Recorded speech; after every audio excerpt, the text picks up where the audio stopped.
tonight. And as you just learned, we will be recording this so that others can participate, at least by viewing it later on. And once again, I just want to thank you for your leadership in your congregations here in Northwestern Minnesota. This Sunday's gospel is about a man who worked hard and succeeded, and who then decided to find security and comfort in his possessions and his wealth, only to die that very day, never able to enjoy it.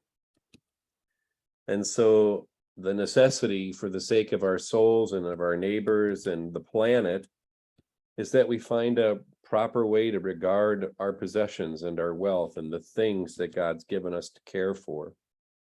And so that's why God invites us into the faith practice of generosity. It's a ministry of the congregation like all the other ministries, and it's the practice that puts all the things in their proper order. And so that's going to be our focus tonight, although we will have some other things to talk about. We have announcements to share and some new developments to talk about. But for the bulk of our time, we'll be talking about the ministry of generosity. And so I'm pleased to welcome Pastor Tim Brown and Pastor Larry Stringy of our ELCA Stewardship and Generosity Ministries. And I'll just turn it over, I think, to you, Pastor Larry. All right. Thank you, Bishop Bill. Thank you. It is good to be back with the Northwestern Minnesota Synod, and I have a lot to be thankful for to the Northwestern Minnesota Synod. I mean, all of you, but especially I've been married to a Northwestern Synod person, Elizabeth Torkelson Stringy, now for 42 years. So she's from Warren, Minnesota, and we were married at Our Savior's in Warren. There you go, Janelle. So so a lot to be thankful for. And as Bishop Bill said, we're going to talk about God's generosity in a variety of ways tonight. And let's start off with a devotion. And so I'm going to share my screen. So I'm going to go off to your corner here, and we will we'll start there. Let's see here from the beginning. There we go. All right. All right. It's not working, Chris? Okay. I was unmuting myself and I accidentally muted you. It wasn't in presentation mode. It was still in like editable mode. So what? Okay. That's not good. So it was the right PowerPoint, but it just wasn't presenting yet. Okay. Yeah, Larry, if you just put it in presentation mode, I think it should start right up and then you can share your screen. All right, just a minute. All right. Get it going here.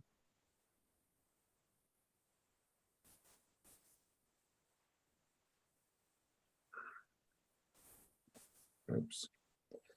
Okay.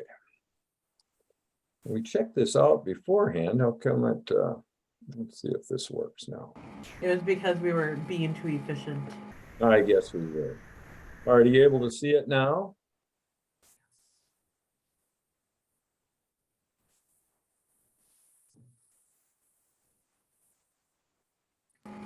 Now it's where you want it. Yes. All right. Well, one of my favorite books then is the book of Ephesians. And as I was thinking about generosity, as Bishop Bill said, I wanted to go to this passage. Again, one of my favorites. And you can certainly read along with me, but it goes like this. Blessed be the God and Father of our Lord Jesus Christ, who has blessed us in Christ with every spiritual blessing in the heavenly places, just as God chose us in Christ before the foundation of this world to be holy and blameless before God in love. God destined us for adoption as God's children through Jesus Christ, according to the good pleasure of God's will, to the praise of God's glorious grace, which God freely bestowed on us in the Beloved. In Christ we have redemption through Christ's blood, the forgiveness of our trespasses, according to the riches of God's grace, which God lavished on us. And I just wanted to, as we're talking about God's generosity, I thought I wanted to just highlight a few things from this very opening part of the book of Ephesians. And you'll notice that there are 3 or 4 highlights there. We have every spiritual blessing, not just some, that God freely bestowed God's grace on us. It wasn't conditional. And those riches of God's grace are in fact lavished on us. So Paul just wanted to make it very clear when this was written that generosity is a priority of God. In fact, I'd like to say that God's first priority is love, but that love is expressed in God's generosity. So as I was thinking about that today, I started thinking about your bishop and about your staff. I've gotten to know Rebel now as I've been called into this position that I'm working right now. I was a director for Evangelical Mission alongside your bishop for a number of years, and have come to know Rebel now in my current contracted position with the ELCA as the coordinator of congregational stewardship. And again, as I said earlier, I so appreciate the Northwestern Minnesota staff. But Bishop Bill and I go back a long way. He's walked with me through some really fun times and some very tough times in life. What I like about him, of course, is that he has a serious side, as you see on the right-hand picture at the ordination, but he has a playful side as well. And of course, I just love it that he is so relational and loves to, be in relationship with other people in congregations when he goes out and does these things like these selfies. And I love his creative spirit. I don't know if any of you on this call were part of Lord Stir Us to Dream a couple of years ago for the Advent season, but when I was unable to preach the first sermon, got called away, Bishop Bill used his contacts. I mean, the man is unbelievable, his contacts, because he had the number for the Reverend Dr. Martin Luther and pulled him out of the 16th century that he would be able to come and preach that first sermon on Lord Stir Us to Lament. And so I just get so impressed with him and am so grateful for him, except for one thing. And it's not Chris. I like her too. But you notice what your bishop is wearing. And you notice that your bishop is not only wearing this, but this guy has ownership in the team. He has ownership in the team with season tickets to Lambeau Field. And if you know anything about Lambeau Field, you know that it is a place that you don't get into easily. In fact, I heard the story about this pastor, and she wanted to go to Lambeau Field. She, like Bishop Bill, was a real fan of the Green Bay Packers, but she could never get a ticket for a game. And one day, one of her parishioners came on a Sunday morning and said, Pastor, I have an extra ticket for today's game. And at Lambeau Field, would you like to go? And she, I'd love it. I'd love it. And so she goes off to the game. And of course, it's in the absolute nosebleed section. And she's up there and she's taking her binoculars along and she's enjoying the game and, all the big screens and the atmosphere and everything. And as the timeouts take place, the TV timeouts, et cetera, she has her binoculars and she's looking around, and right there, about 5 rows up from the Green Bay Packers bench, she sees an empty seat. And this little old man that's sitting in the seat next to it. And she goes back every time there's a TV timeout or something, and she looks, and through the whole first half, there is nobody in that seat. So she decides at halftime she's going to make her way down. So down she goes from the nosebleed section. She heads over there and finds the guy, and she says, Sir, I've been sitting way up there, and I've been looking down, and I've seen this seat next to you that's been empty the whole first half. Can you tell me, do you know who it belongs to? And he says, oh, yeah, I know. Well, who is it? Well, it belongs to my wife. What, she couldn't come today? No, she couldn't come. Well, why is that? Well, she died. oh, and the pastor just, oh, I'm so sorry. I am so sorry that this happened, and, went into pastor mode and really listening. But I am curious about something, she said to him. I'm curious, couldn't you have invited one of your friends to come? And he said, well, I invited them all, but they had other priorities. Well, what priorities did they have? Well, they went to her funeral. So you get it. God's priority and our priorities. And, God's first priority is what we want to talk about. And that priority, I believe, is that generous sharing of love, like we heard about in Ephesians tonight. And one of my mentors in my life came into my life here back in May of 2019, kind of the year before COVID hit. And that was the Reverend Dr. Anthony Bailey, who you see pictured here. And he spoke at a Generosity Transform conference in Indianapolis. And his topic was God's subversive generosity. And I just loved what he said. He said that generosity is not an attribute of God. Generosity is God's fundamental disposition and nature. Just take that in for a moment. Generosity is not an attribute of God. Generosity is God's fundamental disposition and nature. And he went on to talk about how one of God's subversive maneuvers is to get it through our thick heads and hearts that God's generosity is actually for all people, not just some, but all people. And like Isaiah said, for my house will be called a house of prayer for all nations.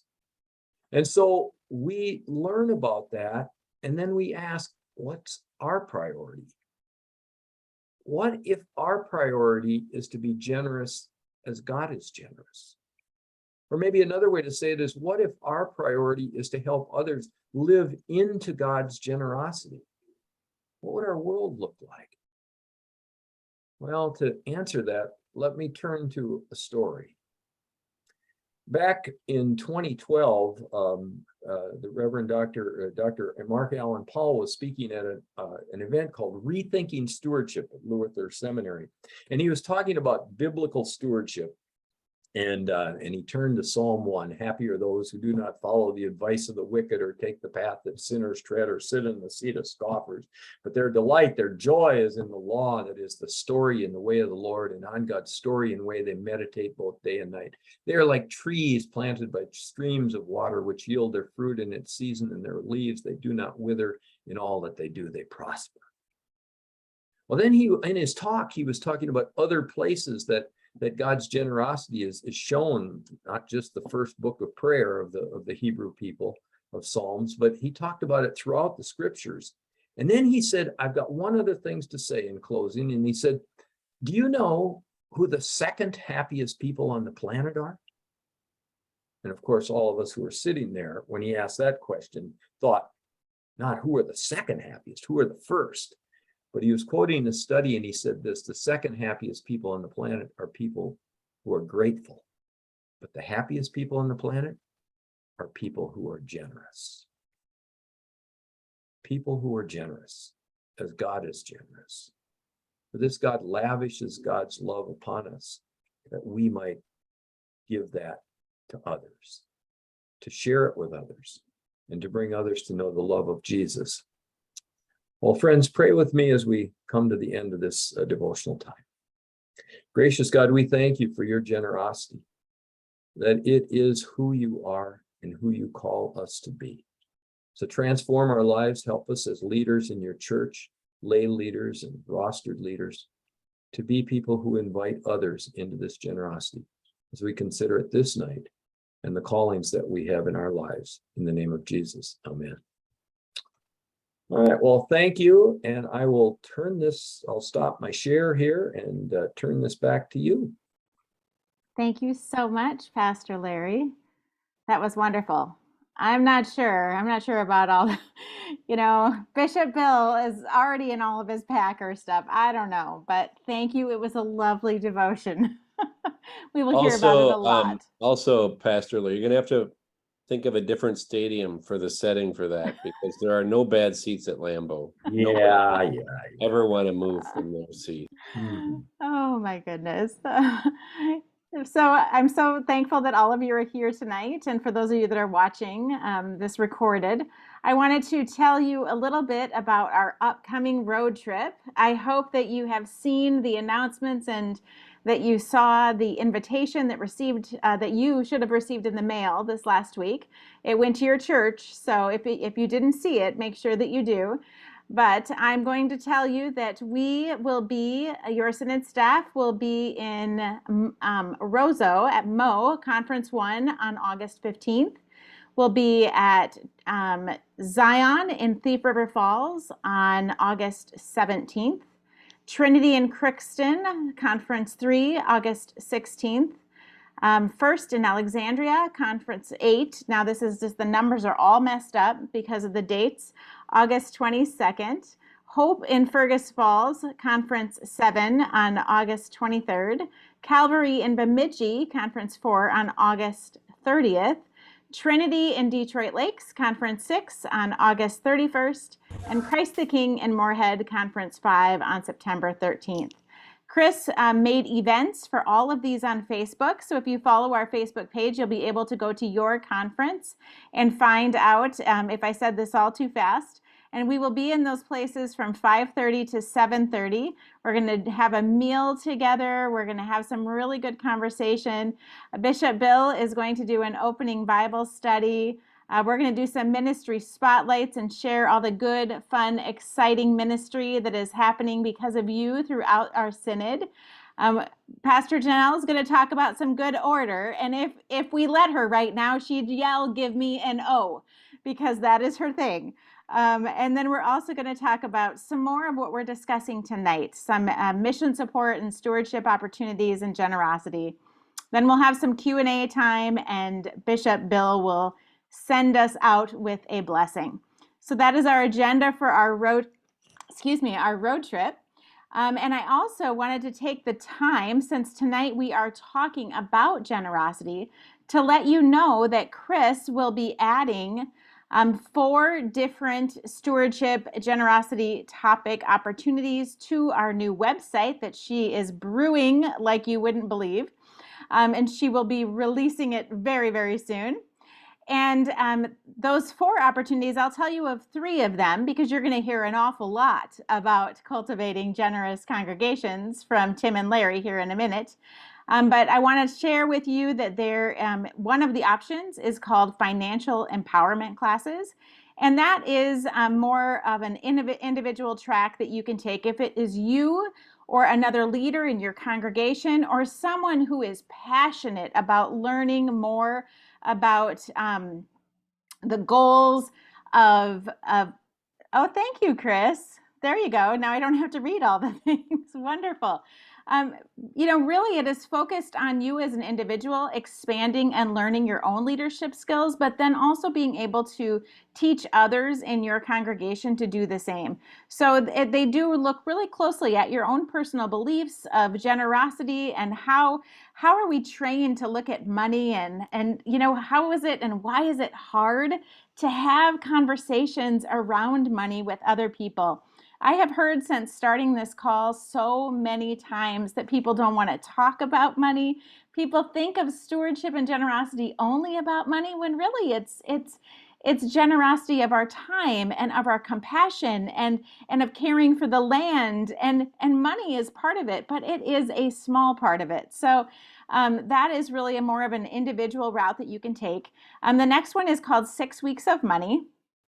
And I have now watched the majority of the videos and I find it fascinating. You'll see that they cover a lot in 6 weeks.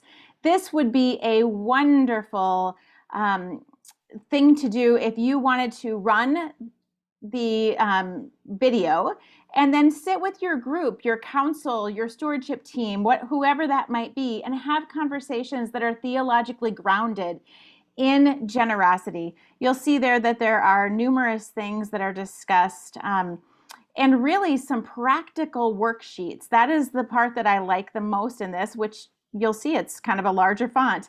Practical worksheets. How do we do this stuff with our churches, with our congregation members, with our colleagues, with people that we love, and really for ourselves as well? And then tonight we're going to hear all about cultivating generous congregations. And then the final one that I want to tell you about is our storytelling ministry. Now, maybe you wonder, when did we get a storytelling ministry? Well, actually, it is a combination of our stewardship team and our mission interpretation team. So it is a new way of telling a story that really makes a difference in what we do. For the last 7 years, I helped fully fund a ministry, a congregation, by telling a story. So I truly believe that telling the story of who we are, what we do, why it matters, why do we walk alongside people, why, how is faith formed and grown and lifted up, and what is God doing in the lives of those that we are blessed to walk with? This will be our storytelling ministry. I am so excited that we will have a few people that are being trained in September, and they will come back, and we have promised to release some sort. I know that there will be some opportunities, maybe some worksheets for you to do that go along with the stories, a sermon, some different things that we can release to you that are very practical, so that we can tell the stories of the ministries that are in your places, and also the ministries of the Northwestern Minnesota Synod. So Chris is going to throw those up on the website that, like I said, she's brewing up. And if you have any questions, please reach out. I have spoken with many of you. Your faces are very familiar to me because we have had conversation, and many of you received a personal invitation to show up tonight. So thank you for doing that. And I will turn it back over to Tim and Larry. Thank you, Pastor Rebel. Wonderful to be with you all here. I am coming at you from Raleigh, North Carolina, where I live with my family. My wife is a professor of biology. I have 2 boys, Alistair and Finley. They are 7 and 9, and they're going summer crazy. And I am Tim Brown, the Director of Congregational Stewardship at the ELCA. It's a new position. I've been in the saddle for 6 months. I'll let you know what I'm supposed to be doing in 6 more months. But that's mostly how these things go when we take new positions. Actually, my job is to create and curate stewardship resources for congregations to use on the ground. And I do that in conjunction with DEMs and synods. And just so you know, I'm not being pandering to Bishop Bill here, but I'm a big Green Bay fan, and you can barely see this. But this is there. That was for a second. This is a red Mac card, Bill, that he signed. He was the halfback in Super Bowl I, and some would say won it all for them, and I would say so. I want to talk just a little bit about stewardship with you. And my job is not just financial stewardship for congregations, but it's also stewardship of voice, stewardship of land and resources, stewardship of building, and we do stewardship of finances. And I'm going to talk mostly about that tonight. But we're going to start with exactly what Pastor Rebel was talking about, and that's storytelling. And just to make sure you're all awake, because I can't see, you can drop it in the chat or you can unmute yourself, but I'm very curious about who in your life taught you to be generous. Who in your life taught you to be generous?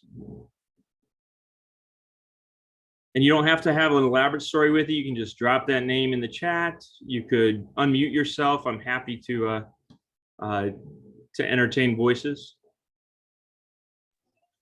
My mom and dad.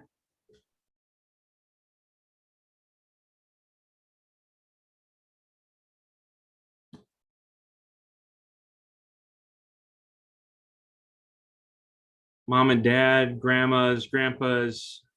Yeah, I love this.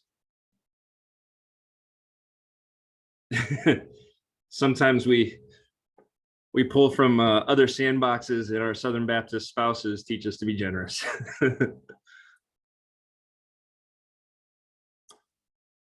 Generosity is part of us as humans, but it's also part of our heritage and our growth, and something that we're taught. the person who taught me to be generous was my grandmother.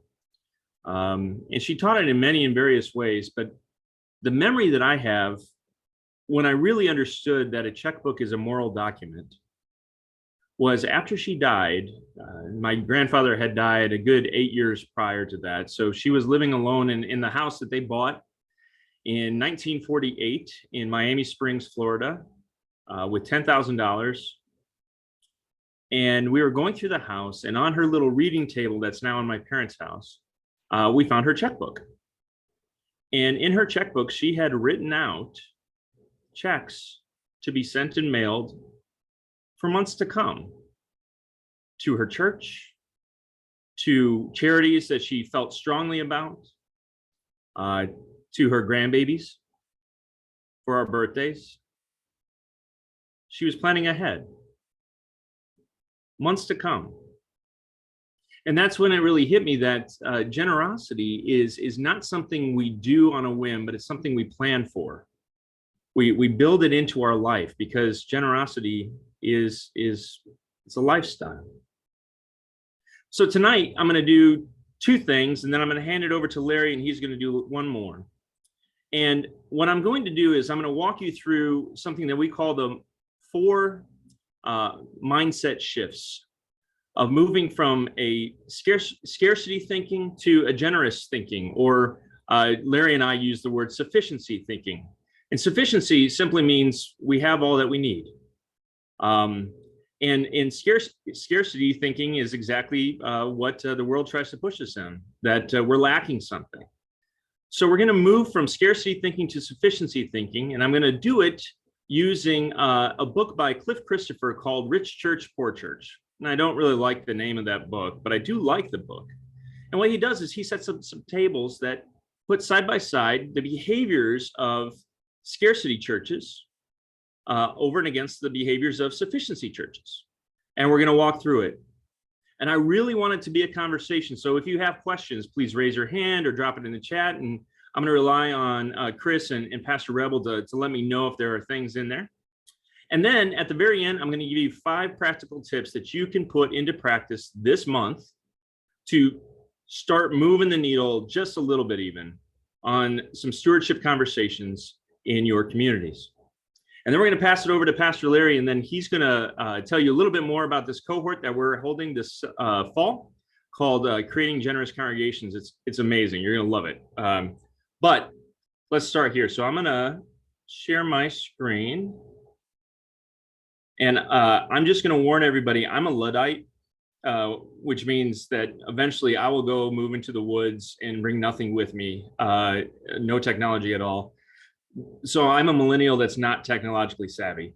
So when this messes up, as it most surely will, just bear with me.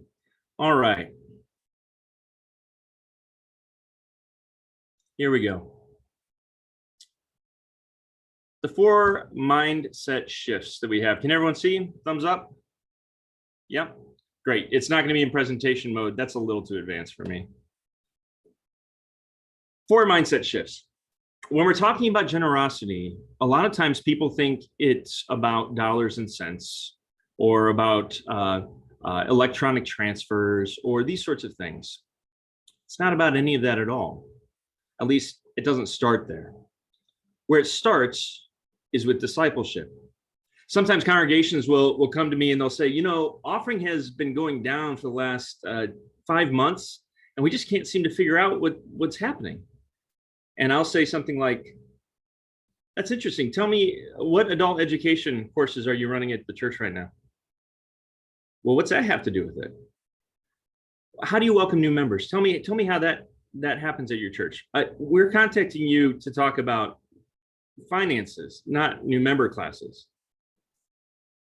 But the truth is that generosity starts with discipleship.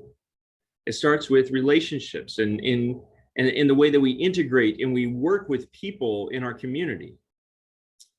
And that flows to the mindset shift number 2, that money follows mission. Pastor, we can't figure out why people aren't coming anymore. Yeah, that's a tough one.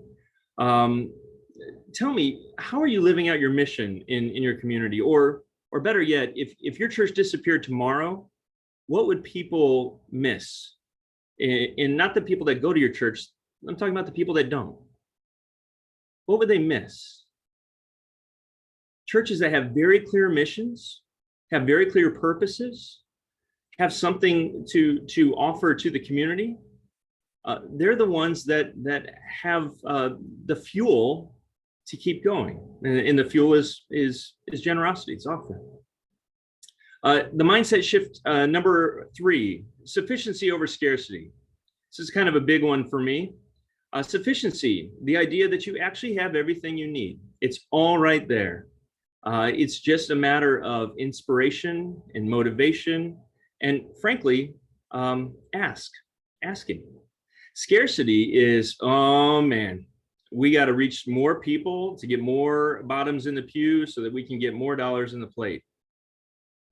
That's not attractive to me as a millennial, to my kids. I don't think it's attractive even to my parents. Invite me into a mission, and I'll come. But you have to live out that mission first. That's the most attractive thing. That's sufficiency. And then finally, when we're talking about finances and budgets and all of that, we're really talking about relationships. Relationship. And it's one of the reasons why I think that pastors actually should know what their congregation members give, because if something changes there, that's probably an invitation to have a conversation, not about the money, but about what's going on. Something's going on in their life. It could be a job loss, a change, a divorce. It could be that they're not happy with something going on at the church and they're reallocating their funds. It's an opportunity to have a conversation and to deepen the relationships. Spiritual health is indicated by offering sometimes. All right, let's go into depth. Are you ready? Thumbs up if we're tracking so far. And I can only see 4 of you, so that's, I'm going to take that as a quorum. And if, like I said, if there are any questions, please let me know. All right. 4 mindset shifts. These are not in any particular order. Mindset shifts number 1: scarcity versus sufficiency. And these are the scarcity church's behaviors versus the sufficient church's behaviors. And again, this is from Cliff Christopher's book, Rich Church, Poor Church. I really suggest that you get the book if you're interested in what's going on here tonight. So in a scarcity church model, the church is silent on stewardship. They don't talk about giving except to maybe put the numbers in the bulletin. And we're going to talk about that in a minute. Yeah. Tim, I don't think I don't think the slide that you want is up right now. Does it say 4 mindset shifts number 1? It says first, a mindset shift. Good job. Oh, my screen sharing is paused. Good work. Thank you. Tell me if this works, Larry. Y'all were just going to let me go and you weren't going to say anything? There you go. I was just not typing fast enough. There you go. Thank you. Well, I wouldn't have seen it anyway. That's all right. That's all right. That's good. It reminds me of the one time that I was greeting everybody and their mother before church when I was a parish pastor at the microphone on, and nobody said anything. And I was talking to folks in the narthex for like 15 minutes and nobody said a word. They were just listening in. Okay, here we go. Mindset shifts number 1: scarcity churches versus sufficiency churches and how we behave. So in a scarcity church, they're silent on stewardship. They don't talk about giving. They don't talk about money. Or if they do, they talk about it in the same way that you might talk about plugging the hole on the Titanic. We're all going down, so you need to start giving now, right? And just a spoiler alert, the Titanic sinks. Nobody's going to give to the Titanic, okay? So if we behave like it's always the Titanic and everything's sinking, that triggers us to actually stop giving instead of motivating us to give. Stewardship, scarcity churches, they talk about stewardship maybe once a year. It's that annual drive in the fall, right? Anybody familiar with why we do it in the fall?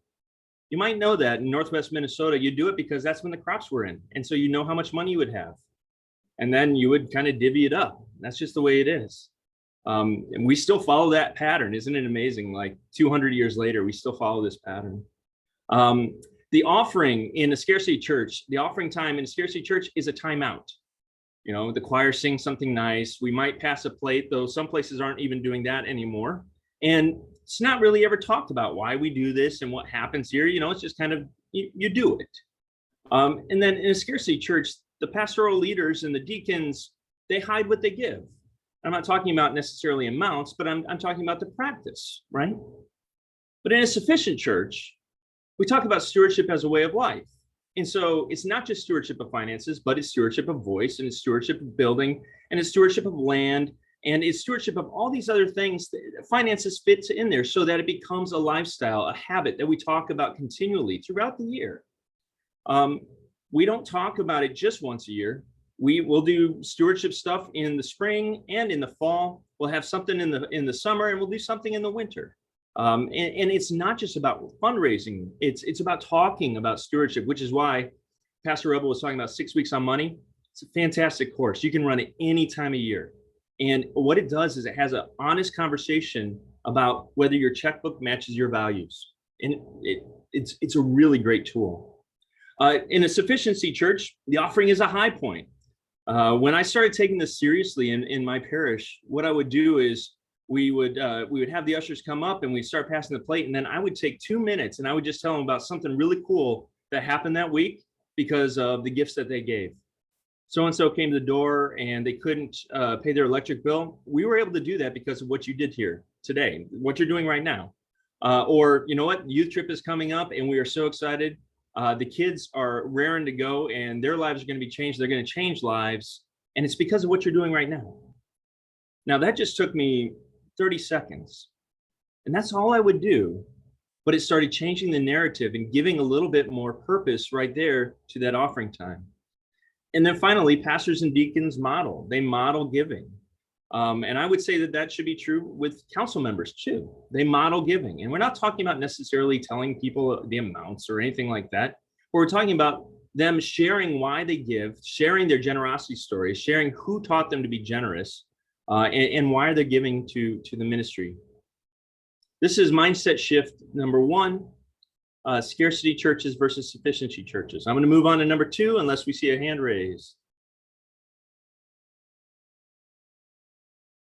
All right. Stewardship is discipleship, ignorance versus knowledge. And what I mean by that is ignorance about the numbers versus knowledge of the numbers. So in a church where ignorance is, or knowing is optional, I guess we would say, the pastors and the leaders, they guess at who the donors are. That is, they know the people who are in the pews, but they don't know what they give or how involved they are. And so they just kind of guess. I bet they're this one or this other one. The elections for council or for the treasurer or leadership turns into a popularity contest. It's the most vocal, the most popular. Their stewardship strategy is, we hope we make budget at the end of the year. And they ignore issues. They ignore issues like, issues like we've never talked about stewardship before and we don't know how to do it, so we're just not going to do it and just hope it happens. But in a discipleship church where they're raising disciples, pastors and leaders know who their donors are. And they do know what they give. And they know what they give because it's a spiritual matter. And I'm just going to tell you, as a pastor, if you treat somebody differently because of what they give, that means you're a bad pastor. The numbers shouldn't affect that. Stewards lead the ministry. That is, people who are modeling it lead the ministry. So it's not a popularity contest. It's actually, who has the gifts to do this? And it's not any warm body will do. Boy, if there's one way to not get me to volunteer to something, just say, hey, we need one person to do this. What I want to hear is, hey, Tim, we think you're the right person for this because you have these gifts and we notice that you're modeling what you're saying, and that's who we need. They bank on reality, on real numbers. And it's not just everything's the Titanic, but discipleship churches understand, and I'm gonna tell you real honestly, everybody, nonprofits will run in the red until December. 20% of all gifts for nonprofits, including churches, come in December. And so when those summer numbers look real low and everybody starts freaking out, it's not necessarily a reason to freak out. All nonprofits run in the red until December. This is true across the board, from religious nonprofits to secular nonprofits. So they bank on reality and they have a strategy. It's not just hope. They're going to figure out how to use the rhythms of giving throughout the year to meet budget, and so they can pay their staff and give to mission and live out their mission in the world. And then finally, they're open about issues. They understand, hey, we haven't talked about stewardship in a long time. We're going to have to start talking about it. We need to do this because we have a mission here at the church that God is leading us to, and we have to live it out. We're going to move on to number 3, because I want to make sure to give Larry ample time to introduce his stuff. Number 3, money follows mission. Mission is what are we here for versus mission, right? So what are we here for? A church in a scarcity model, they don't know what their mission is. They're here for survival. They're here to push that last casket down the aisle. That's what their mission is. Their mission is money. They need more money in the plate. That's what they want, and so that's what they're going to say. We need more bottoms in the pews so we can get more money in the plate. They're in for appeasement, which means that they're trying to make everybody happy in the church, because if we make somebody unhappy, then they're going to stop giving. No, I didn't know Jesus to give many tame sermons. You know, and then what are we here for? We're here for the church, right? We're here for the continuance of the church. That's what we're here for. But a sufficiency church, a missional church, they understand that they're not there to survive. They're there to do their mission. And once their mission is accomplished, it might be okay to figure out another way to be in the world. And that's totally fine. Their mission isn't money. Their mission is change lives. They want to change lives. The people in your pews should be changed. Their lives should be changed because of what you do. And your community who never show up should be changed somehow because of what you do. They're not there to appease. They're there to help people grow. They're there to grow disciples. And they're not there to continue the church. They're there to focus on Jesus Christ and Christ's work in the world. And that's the mission. If you have these, then money follows the mission. This is a reason to give. This is inspirational. And finally, relationship. The mindset church is a difference between distance and proximity. And I'll explain this. This is talking about the way that leaders of the church relate to the congregation members. So churches in a scarcity mindset, they're afraid of rejection, so they keep their distance from their people. They think they're there to please their people. They're happy if their people are content. And they kind of treat them like children. Keep them happy, keep them fed, and everything will go okay. And we'll talk about anything but money. But if you have a close relationship, like I do with my best friends or my spouse or even my parents, we have spirited disagreements, right? It's full of passion. And we have spirited agreements too. And we understand that we're not there to please each other, but we're there to fulfill a mission. And we're not there to be content, but we're there to grow. From our oldest to our youngest, we're there to grow as disciples in Christ. And so we treat each other like adults, and adults can talk about hard things and not be ugly and mean. And we talk about all things, including finances, because it's all about spiritual practices. Spiritual practices from your checkbook to your prayer life to your worship attendance, all about it. This is what we all address together.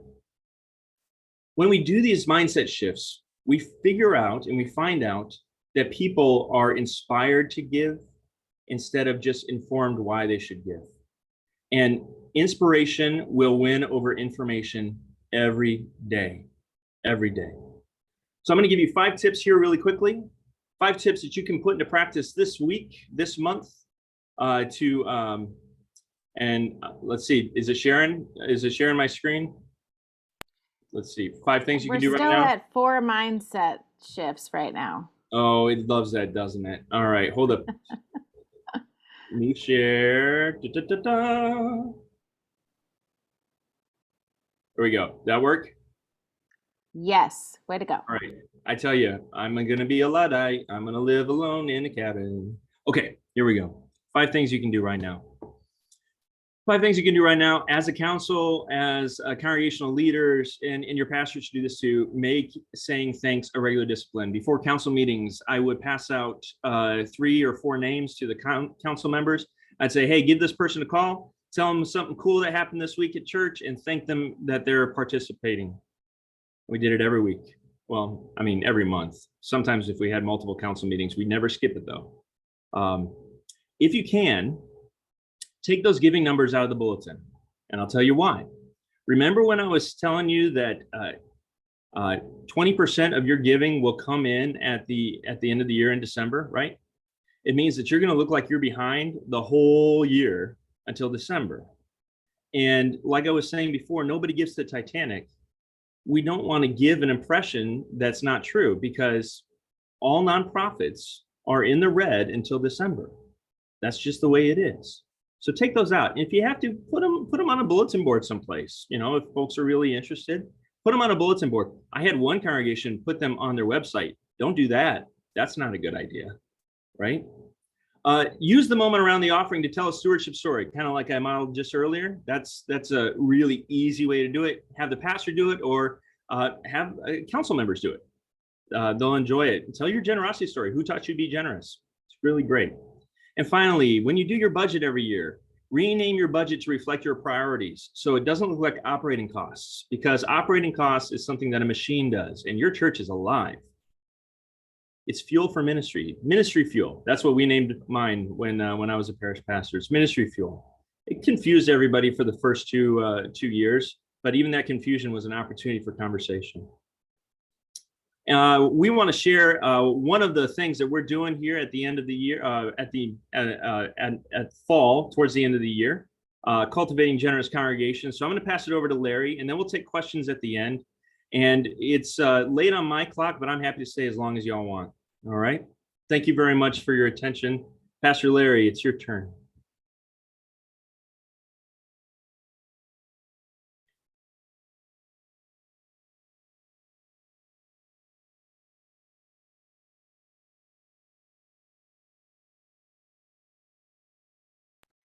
Larry, Unmute. you're muted. Unmute yourself, brother.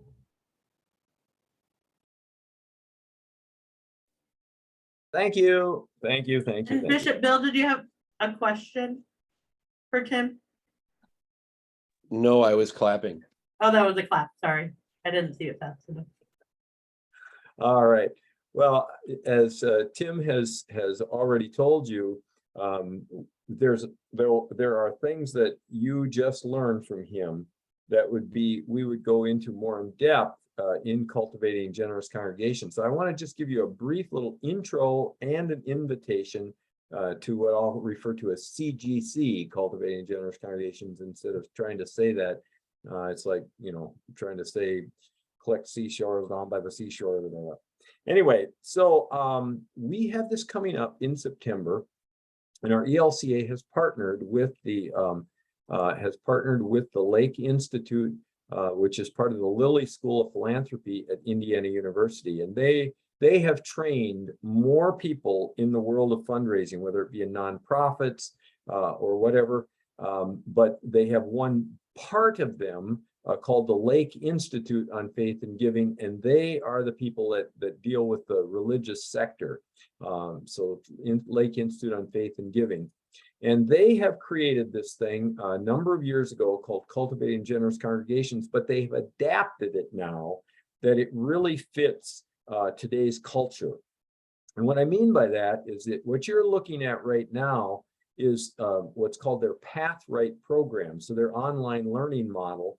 And what you see is how the Path Right program works, where you watch some things, you read some things, but more than anything, you meet 4 times. And I'm going to just take you through those.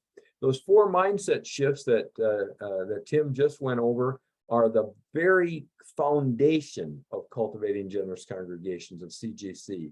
That stewardship is discipleship. That what we're not after about how to get more money from people. That's not the idea. but what's our relationship, our calling that God has given to us, and how is stewardship looked at as a discipleship practice? And this is probably, if I had to say is key, this is it. When we begin to get our rostered and our lay leaders to begin to think about stewardship as discipleship, things really begin to change. Tim did a nice job of fleshing out money follows mission, sufficiency over scarcity, and that fundraising is about relationships. But we take that more in depth as the foundation of what CGC is about.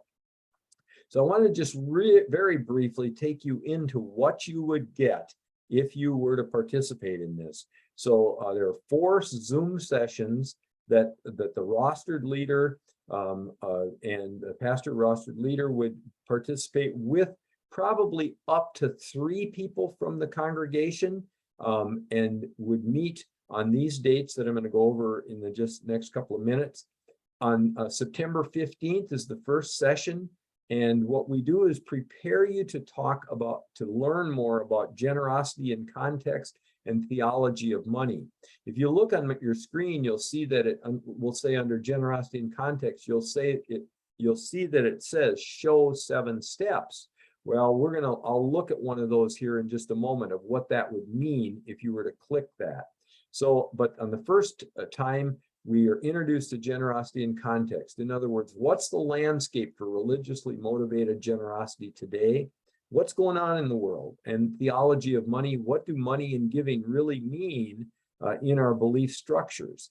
Those things get discussed. Then in the second time together, notice this is 2 weeks later on September 29th, you come together for 75 to 90 minutes. I should have said that up front. These are 75 to 90 minutes when you come together on these 4 times, from 5 o'clock to 6:30 Central Daylight Time. We would talk about the congregation and leadership. What foundation does the congregation need to build in order to invite generosity authentically and effectively? And how can congregational leaders, both lay and clergy, equip themselves to cultivate generosity with integrity and skill? So those are the topics for that second time. The third time, on October 13th, we come together and talk about donors and members and fundraising as ministry. And this is really tied to those mindset shifts, that we are going to begin to think like a nonprofit does. Like Tim has already told us about, that we don't think about, oh, we're always behind, when we know that 20% of the giving is going to come in that last 30 days. So as it says here, congregations don't always think of their givers as donors, but there's a lot to be gained in considering what motivates a giver to give and how generosity can be encouraged. And Tim gave you just some of the tips, and those are things that we teach more deeply in cultivating generous congregations. And then fundraising as ministry goes deeply into Henry Nouwen's work called The Spirituality of Fundraising. And there's a resource, that resource has been adapted now to become a congregational study, much like 6 Weeks on Money, to learn about people's relationship with money and how they relate to money in this world. Now, one of the things I like so much about CGC is after these times, October 27th being the last time, there's an implementation project. And this is not like, like a template kind of a thing. It is something that is fit to your culture, to the things that would fit into your context. And one of the instructors in the CGC will meet with your congregation twice outside of these 4 sessions to help with that implementation project. So you get a couple of hours of help from the instructors on doing that. Included in that is looking at an annual campaign called Because of God's Great Mercy. This was put together by Chick Lane, and Chick sold the rights to it to the ELCA. So these are the 4 times that you get together and some of the content. Once again, when you go to the Pathright program done in the 2 weeks between those meeting times, if you'll notice on the left-hand side in the gray print, it says watch, or it says read, read, read, watch. Well, here's one of those weeks. The congregation, you would watch an introduction. You would watch something on mission, values, mission, and vision. You would watch something on organizational structure and generosity. Then you'd read best practices, the keys to fiscal success. You would read something on the giving cycle, and you'd watch something on keys to good storytelling and read something on building a culture of organizational generosity. And this is done on your own time in the 2 weeks in between. And then when we come together, we discuss those things. So we have started the registration now. We are limiting this to 20 congregations. Our ELCA is oops, sorry, didn't mean for that to disappear. We're limiting this to 20 congregations throughout the ELCA, all of the synods that Tim and I are trying to invite. And Northwest Minnesota Synod is one that we're focusing on because Pastor Rebel has become familiar with CGC, and Bishop Bill is familiar with it and the good work that the Lake Institute does. So we're really trying to promote it in your synod. And your synod will pay to the ELCA $350 for each congregation/parish. We often get asked, well, we're in a multi-point. Do we count as one or do we count as many? No, a multi-point counts as one. There is a little bit more to talk about in terms of books, and you can ask that question after this. But we now have this price down to $350, and a congregation can get $250 from Thrivent because this is an educational event. So if you're interested, we want you to get in touch with Pastor Rebel, and she will inform you more, give you the registration link so that you can sign up for it. And we are actively recruiting those. We now have congregations that have signed up for that September start. Well, I'm going to stop there with my share, and the rest of the time we want to open up to Tim will open up his mic as well, and we'd like to open up for questions or comments that you have.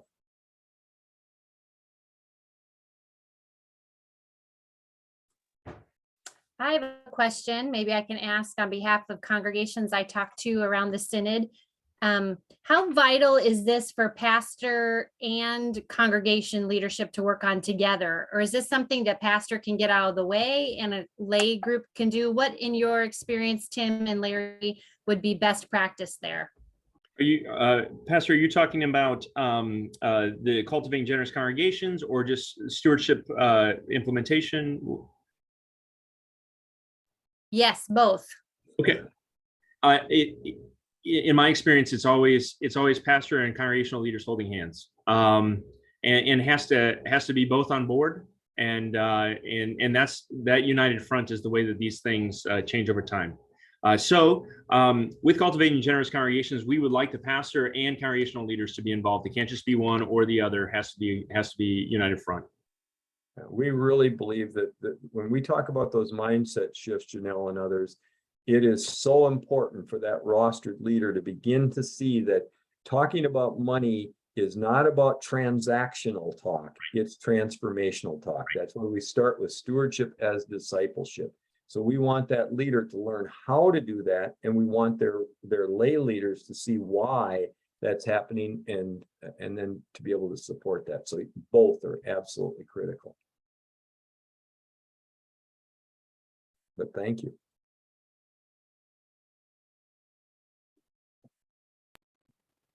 What other questions do we have? Now, if you all, hang up and then call me and ask questions, ask them now. It's okay. Yeah, it's okay to call you though, Rebel. It totally is. They know that already. We'll be more than happy to respond.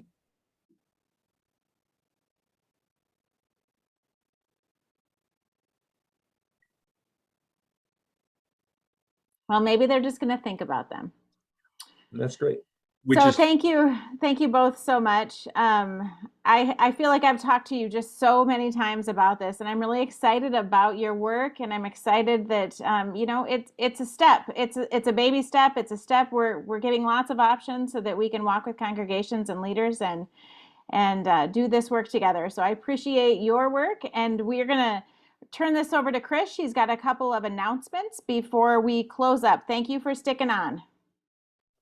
Before Chris gets going, let me say thank you to you, Larry, and you, Tim, for your good ministry with our church and for this evening. I love stewardship ministry, and I've been engaged in it a long time, and I didn't think I could learn anything new, but I learned some new things tonight. So thank you so much. Thank you, Bishop. Yes, thank you. I was taking notes myself, so thank you for your time. A few announcements. Church-wide assembly begins August 8th. There are 20 voting members from our synod going to be the voting members from our synod. They're not representing our synod, it's kind of gray. But they are going to be there and worship and talk about and vote on some very important things.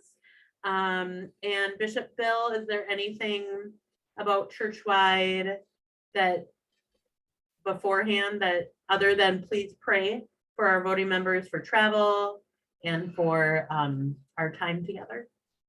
All of that, and also you can, the whole assembly will be streamed live, including the worship is always amazing, and there's a full worship service every day. So I encourage you to go to the ELCA website, just Google CWA 2022, and it will come up, and you can that link will take you to the live streaming that's available to everyone. And so please pray for all of us who will be traveling, and that as well. I am in the process of building a new website for our synod. And you know, that's something I didn't learn about when I went to seminary. And so it's taken a little bit longer than I'd like it to, but it will be launched next month for sure. With maybe some updates rolling in, because information changes all the time as well. And so be looking for that. If there is something you're looking for and you can't find it on the current website, please email me. I've been updating the current one a little bit, but it just is a little redundant of my time to update it in both places. So please email me if you can't find something that you need. So yeah, those are my couple of announcements. Please encourage your people to come to the road trip. It will be great. And so that is on our current website, on our calendar as well. And it's in our Northern Lights, our e-news that goes out, and on all of our social media. So please share the news and hang up your awesome posters that you should have at your churches.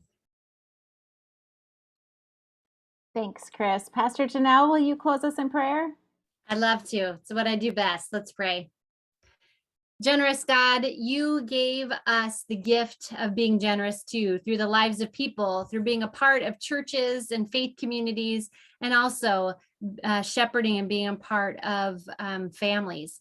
And so as eyes look to us, help us to be examples of generosity too. May we live it out so all may know of your great love. Bless and keep us tonight, Lord, and be with our loved ones wherever they may be. We thank you for Tim and Larry and our time together. May you be glorified in our work. In Jesus' name we pray. Amen. Amen. Good night, everyone. And thank you again for your leadership, and we'll see you on the road. Take care. Thanks again. Thank you.